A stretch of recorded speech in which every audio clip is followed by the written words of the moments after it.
Welcome to week 3. This is where things get real. This is the halfway point and where many people quit, but not these two. This week isn't about just showing up. It's about pushing through. The newness is gone. The soreness is real. And the habits, well, either they're getting stronger or slipping. With these two, they're getting stronger. This is where mindset meets muscle. Are they still working out? Are they still journaling? Stick around. Let's find out. Both women are starting to realize this isn't just physical, it's personal. It's about themselves. So let's see who's digging in, who's leveling up, and who's surprising themselves. Stick around.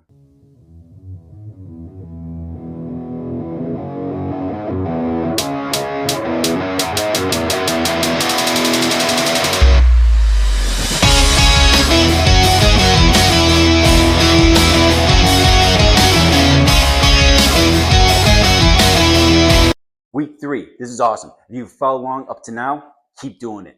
First week, 10 minutes. Second week, 15. We are in third week here. This is where we start to have a little bit more friction, 20 minutes. It's a big number, but I know you could do it. So as we progress in habit, this is great. This is for you. Mark out 20 minutes of your day. You don't have to do it for the entire week. Just say 3 times this week, you're going to put down 20 minutes for your workout. Focused workout to make sure you get better and healthier. If you need help, we have professionally trained out there. You've got this. It's free, and that's an extremely good program for you to go after if you want that. But if not, if you want to just do your own thing, 20 minutes. Everybody works with the same amount of time. This is our baseline. This is where we stand apart, all right? It's not the weight. It's not the athleticism. It's not anything behind us. It's not anything behind anybody else. It's the time. Time is important to everybody, and everybody has the same 24 hours in a day. So go after it. We have your back. We have your back. Keep crushing it. 20 minutes this week. Go get it.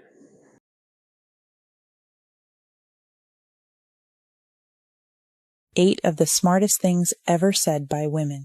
Don't miss the significance of the last one. 1. No one can make you feel inferior without your consent. By Eleanor Roosevelt. 2. You may not control all the events that happen to you, but you can decide not to be reduced by them. By Maya Angelou. 3. The most common way people give up their power is by thinking they don't have any. By Alice Walker. 4. I am not afraid of storms, for I am learning how to sail my ship. By Louisa May Alcott. 5. The beginning is always today. By Mary Wollstonecraft. 6. Do not wait for someone else to come and speak for you. It's you who can change the world. By Malala Yousafzai. 7. Above all, be the heroine of your life, not the victim. By Nora Ephron. 8. The most courageous act is still to think for yourself, aloud. By Coco Chanel. If you're not following Feminology, you may never see us again. But if you do, congratulations. You're growing every day. Has anything almost made you quit the challenge? Nothing's made me almost quit. I think just with kind of the time change back and things like that, it's been challenging to make sure that I get up and go for my walks in the morning, and then as well with work and family, trying to fit in additional workouts with that. So it's been a challenge, but not to the point of feeling like I needed to quit by any means. I think that's part of the real life that we all deal with. I haven't had anything almost make me quit altogether. I've had moments where I just didn't want to, and I just had to push through that and get to the other side of it and finish it. And then obviously every time you do your workout or eat, better that day, you feel good at the end of it. I've had moments of like, I don't want to, but I've been able to push through it. What's been the biggest mental battle for you in week 3?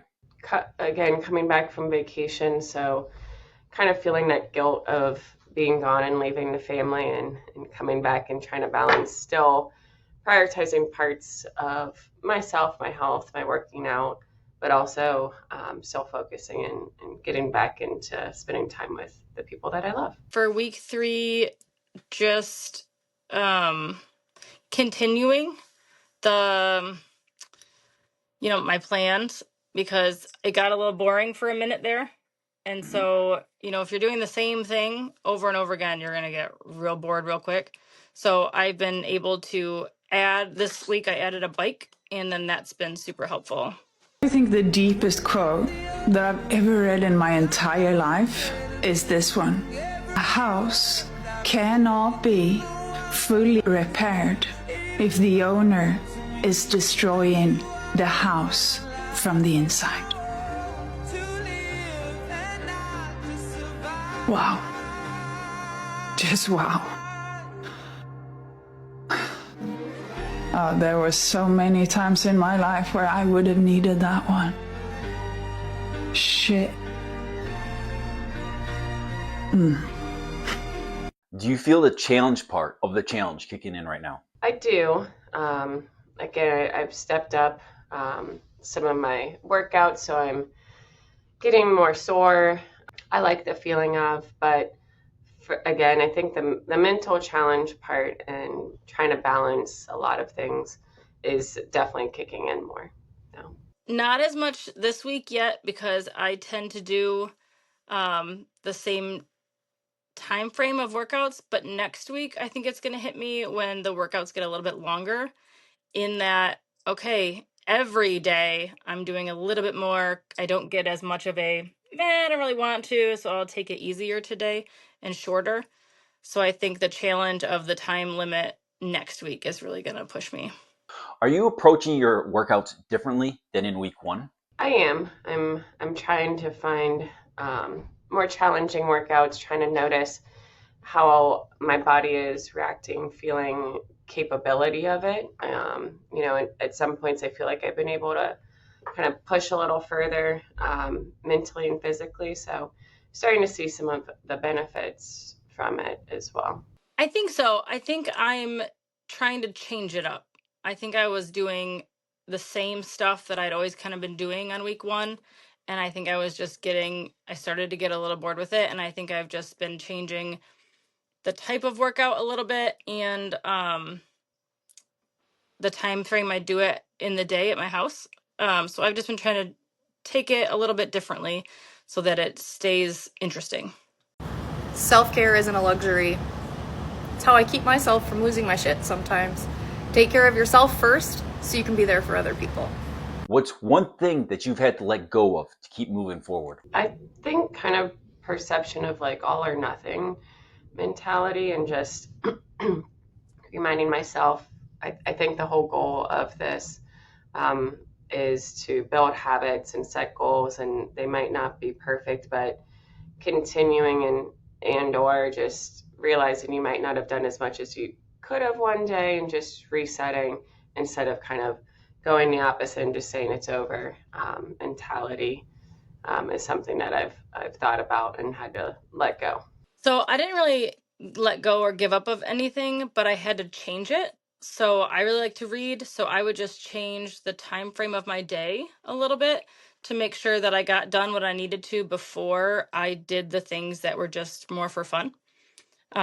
So I would do, reading later at night, or on breaks at work, instead of like as soon as I got home, or different things like that. I just had to move around my things I did during the day. Here are 5 super easy tips to stop overeating. No fad diets, no cutting out everything you love, no crazy rules, just strategies to help work with your body, not against it. And the last one is my favorite. Number 1, eat intentionally. Don't eat from a bag or standing up. Put it in a bowl or on a plate and sit down at a table. This tiny shift makes you more mindful of what you're eating so you don't overdo it. Number 2, drink water first. Before you eat, drink a glass of water. This naturally cuts down how much you eat by up to 13%, and you won't even notice it. Number 3, delay, don't deny. When a craving hits, don't say no, just say not yet. Tell yourself, I'll have it in 20 minutes if I still want it. Chances are the cravings will fade once the dopamine settles. Number 4, don't drink your calories. The daily soda, juice, latte, energy drink can add up fast and don't trigger fullness the same way that food does. So you often end up eating just as much or more, which leads me to my last tip. Number 5,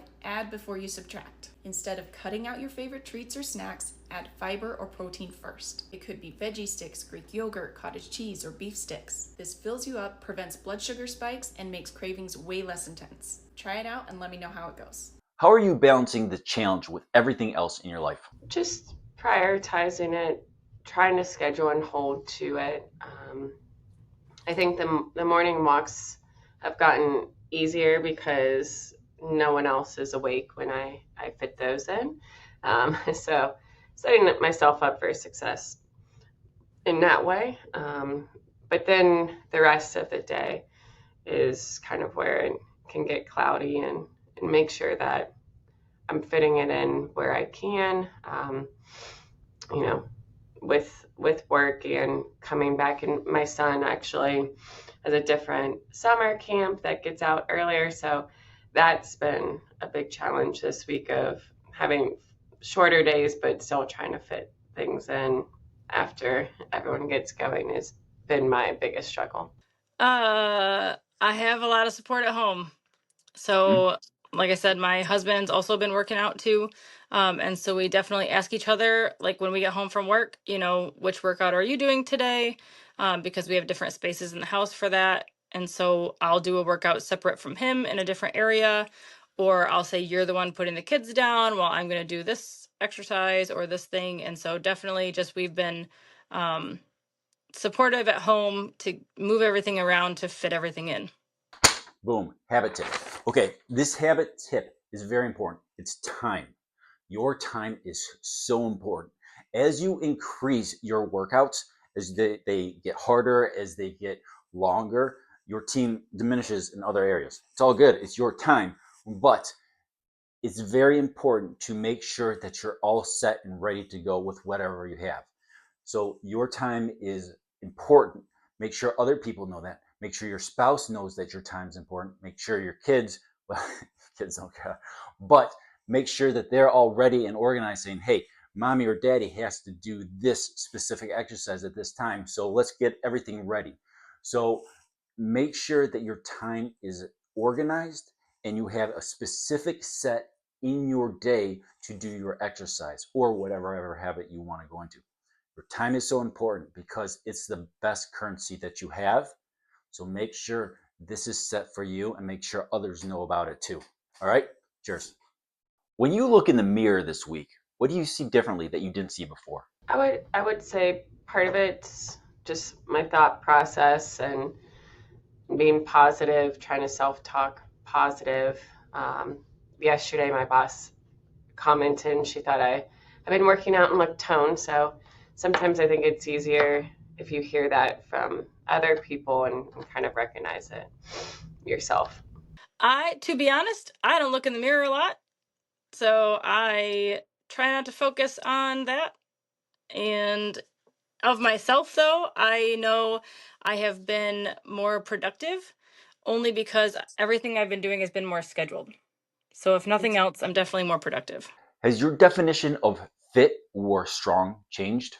I don't know if I truly had defined it before, but how I think of it, when I go to classes and we all have, again, that kind of talk in our own mind, and I get there and I'm like, oh, this is busy and packed and all these people are younger. This is already thought this was going to be hard. And then we get started and then I'm like, oh, I'm holding up fine. And then at points I'm like, I'm doing better, so I always think that's a good thing for me, is to continue to push myself, even if I feel uncomfortable, to go in group settings that I know I'm a competitive person, so it'll push me more. And then being able to kind of gauge and compare. And I feel like my stamina has gotten better. So that is always something I've kind of defined as fitness, is not only how much weight you can lift, but also without being labored breathing and things like that, I'm feeling is improving. I don't know that my definitions changed so much. I've always been really focused more on strength than being quote fit. So I feel stronger, and that's always what I've kind of just focused more on. I'd say one of the strongest mental frames that has gotten me through my hardest times is thinking this will be the story that I will one day tell. And that means the harder it is, the bigger the dragon, the more epic the story, and by consequence, the more epic the hero. And if you think about the difference between winners and losers, Winners define themselves by what they made happen, and losers define themselves by what happened to them. And the difficult part of the lonely chapter is that the Rocky cutscene lasts 90 seconds in the movie and lasts 5 years in reality. If you're going through that right now, and I promise you, every single person who wants to do something with their life and has done something with their life has gone through the exact chapter that you're going through. And it's the lonely chapter. It's the chapter where you don't fit in with your own friends, but you don't have the outcomes yet to fit into a new group of friends. But if there's anything that you can take away from what we're saying right now, is that the sign of success is the hate that you get along the way. And what you can't do is bend the knee to their hate and fit back into the conformity because it's comfortable and it's warm. Because like in the Matrix, when Trinity opens the door, when Neo's about to go take the red pill and he wants to get out of the car, she says, Neo, you've been down that road and you know exactly where it leads. Unstoppable at 50. 11 powerful habits every woman should build after menopause. Hey, beautiful souls. Welcome back to Masters of Habit, the place where we redefine health, strength, and purpose at every stage of life. Today's message is simple. You are not slowing down. You're leveling up. This video is for every woman who has entered her 50s wondering, is this it? I'm here to say, no. This is just the beginning. Let's talk about 11 habits that will help you feel stronger, more energized, more confident, and yes, unstoppable after menopause. Habit number 1. Move every day, even if it's just 10 minutes. Movement is medicine. It doesn't have to be intense. A 10-minute walk, light yoga, or even dancing in your kitchen counts. Why? Because it reduces joint stiffness, boosts your mood, and keeps your independence intact. The real goal? Consistency, not perfection. Habit number 2. Build strength to stay independent. After menopause, we naturally lose muscle mass.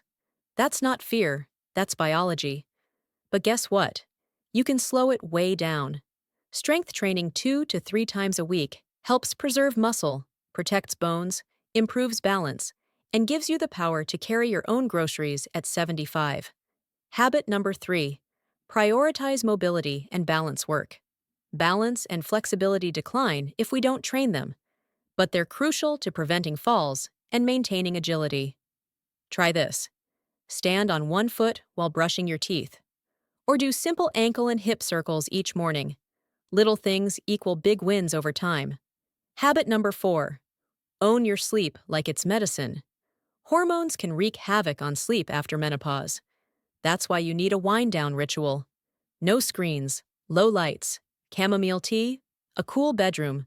Magnesium glycinate might even help. Your body heals deeply while you sleep. Treat it like your most powerful prescription. Habit number 5. Make protein a non-negotiable. Protein is no longer just for bodybuilders. It's your new BFF. Women 50 plus need more protein to protect muscles, skin elasticity, and energy. Aim for 25 to 30 grams per meal. Think Greek yogurt, eggs, lean meats, tofu, legumes. Feed your strength. Habit number 6. Hydrate for digestion, skin, and joint health. As estrogen dips, so does our natural hydration. That's why we experience more dryness, skin, digestion, even joints. Solution? Drink water plus electrolytes. Add sea salt, cucumbers, or hydration powders. It's the easiest anti-aging trick in the book. Habit number 7. Build bone density with smart nutrition. Osteoporosis isn't a maybe. It's a likely, unless we fight back. Focus on calcium-rich foods, vitamin D, from sunshine or supplements, magnesium, and weight-bearing exercises. Think of your bones as your foundation. Let's keep them strong. Habit number 8. Anti-inflammatory eating for hormonal support. Hot flashes, joint pain, brain fog? That's inflammation talking. Support your hormones by cutting down on sugar, ultra-processed foods, and refined carbs. Fill your plate with leafy greens, omega-3s, hello salmon, berries, seeds, and turmeric. Eat for energy, not just fullness. Habit number 9. Laugh, lift, and let go. You've earned the right to stop taking life so seriously. Stress is a killer. So laugh often, move for fun, not punishment, and let go of things you can't control. Yoga, deep breathing, and community support can do wonders for your heart and hormones. Habit number 10. Reinvent yourself. You're not done. You're becoming. Use this chapter to rediscover what lights you up. Whether it's travel, writing, volunteering, or a new career, your time is now. Menopause is a doorway, not a dead end. Habit number 11. Mentor the next generation. Your experience is gold. The next generation needs your strength, your resilience, and your stories. Be the woman you needed when you were younger. That's not just a habit, it's a legacy. Your 50s are not the end of your story. They're the start of your second masterpiece. You don't need to overhaul your entire life. Just stack one habit at a time and keep showing up for you. Which habit will you start with? Let us know in the comments below, and don't forget to subscribe for more powerful ways to become unstoppable. Until next time, stay strong, stay soft, and stay you. 100% AI, not me at all. 100% AI. Okay, cheers. If you could say something directly to your opponent right now, what would it be? Honestly, I hope that she's pushing herself as much as she can, and I think we'll only make each other better. So hopefully she's crushing it and puts me to shame. I would just say keep going. I assume you're doing great, and just keep at it, and I'm gonna win. So I don't know. No, I would just say keep going. You're doing great, and I'll see you at the end. Habit tip. Let's get into another one.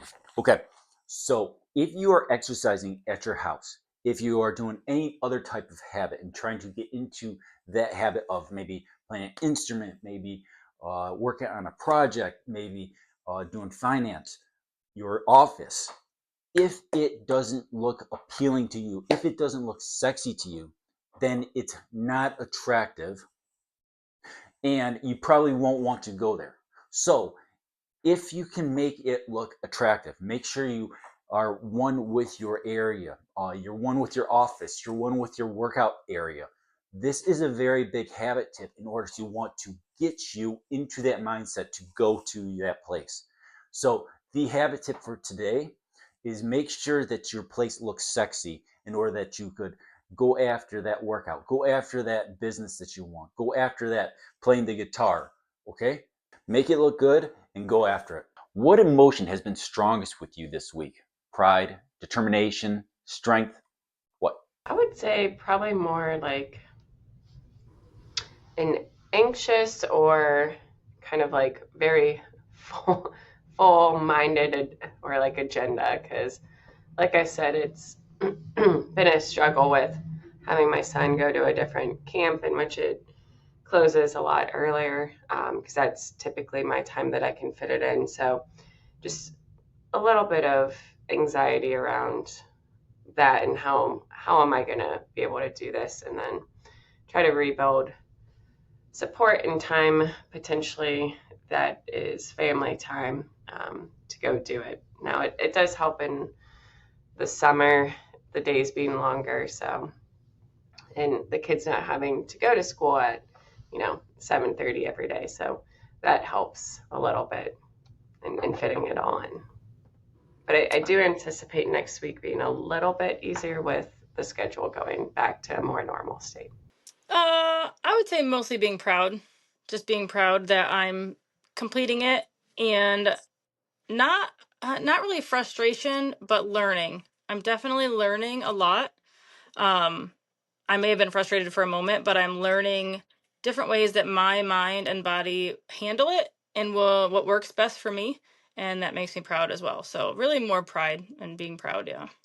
When you pray for rain, you got to deal with the mud too. He's heavy. I know he's heavy. I'm bad out of strength. Then you negotiate with your body to find more strength, but don't you give up on me, Brock. You keep going, you hear me? You keep going, you're doing good. You keep going. Do not quit on me. You keep going. It hurt. I know it hurt. You keep going. You keep going. It's all hard from here. Let me tell you something you already know. The world ain't all sunshine and rainbows. It's a very mean and nasty place, and I don't care how tough you are, it will beat you to your knees and keep you there permanently if you let it. You, me, or nobody is gonna hit as hard as life. But it ain't about how hard you hit. It's about how hard you can get hit and keep moving forward. How much you can take and keep moving forward. That's how winning is done. You know this. There was no one there to pick up the rucksack. What surprised you the most about your determination throughout the challenge? Just continuing to show up. I mean, there are obviously days that I didn't want to go. And when I make it, I'm like, all right, whew, you did it. That for me is always the hardest part, is just showing up and getting started. I think I thought I would need more push to get stuff done. And while I do have good support at home, and like I said, my husband and I have been working together a lot, I think even without that, I would have been almost to where I am. So I think just getting through, I'm a little bit more surprised at myself. I'll tell you right now, a lot of the bodies you see in Hollywood films are on peptides. Have to be. Because right now the look isn't really super huge, a la like 80s professional wrestling. Yeah. The look is, you know, the women are a little bit leaner and stronger than in past years. The men are sort of in that middle range. You know, it's more about definition and, you know, okay. What are you starting to believe in yourself now compared to 3 weeks ago? Probably just that I am athletic. I do fit in working out and making time for my health, and still, you know, focusing and keeping up with, you know, a 6-year-old boy and all of his activities and doing things. And a lot of people will comment like, you always do so much, you're always going somewhere. And I really do like doing a lot of activities, and I take pride in that, and I want my son to kind of have that built into him too. So just continuing to feel that, to be athletic, to have that energy. I just believe I can do it. That I can't do everything or anything, but I know that I can do what I set forth within good boundaries. If I make a plan that makes sense, that I'll finish it. So I can't make some crazy giant goal that I can't hit. But if I make a goal that is attainable, that's the word I was looking for, then I know I'll probably hit it. And so that's great. Truth is, I watched you give up on me. You don't think that changed me? That shit broke me. Say something, I'm giving up on you. After this 3rd week, is there anything that you noticed about yourself, that you would like to talk about? Just making sure that you prioritize your health and fitting it in, and also support the others around you and doing so as well. Like, it doesn't mean by me taking that time or pushing for that time doesn't mean that my husband as well shouldn't and can't be fit and focus on healthy eating and working out. It's not one or the other. So I think I've seen a lot of couples be successful in that, and I just want to remain focused in that as well. Yeah, so I definitely started something a little bit different this week. I started tracking both my food and my exercise, but I started tracking my monthly cycle as well, because I have noticed that there is a connection there for sure. And so different phases of that have different results. So this week I'm definitely weaker. I can't run as far, or I get out of breath faster. And I've noticed that if I'm tracking that together, I can tell when those times are coming. And so I think it's very important that I do that, because then I'm not down on myself when, you know, I'm not as strong necessarily, or the weights I'm choosing have to be a little bit lighter. I can tell the connection between that and my cycle. And I think it's very important to track that for myself, especially. That way I can see those, the way that connects, so that I just understand myself more. Yes, for sure. I really think every woman needs to be tracking their cycle for themselves, just to see, even if not for exercise, just to see, you know, maybe you're a little bit quicker to anger, or your food is off and you can't understand why you want chocolate all day today, or, you know, like I said, why maybe you're a little bit weaker at the gym, or you have no motivation. There's a lot of things that could be happening. And if you track that along with your cycle and everything else, you can see the connections there to understand that. I feel like you might need to hear this tonight. Life might not look the way it used to look right now. Things might have changed dramatically, maybe even slightly. And it might not look or feel the same. And that might be draining. And that might hurt because you don't understand and you don't know how to cope with the loss of the things that you used to have, but you have things now that are different. And you like them, but you're not really sure how to be happy because there's so much change that has surrounded you. I just want you to know that it's okay. You're moving through a period of your life that is ever changing, and it's bringing you to a new place. And that's not a bad thing. We fight change all the time, but just remember this feeling of uncertainty and this middle ground is not forever. Week 3, that's a wrap. No more guessing, no more easing in. These women, they're locked in. They've pushed past the halfway point. The excuses are fading. The habits are starting to speak louder than the struggles. Up next, week 4. Let's see who pushes past the finish line and digs deeper within. And if you're following along, you want to start, habits in you.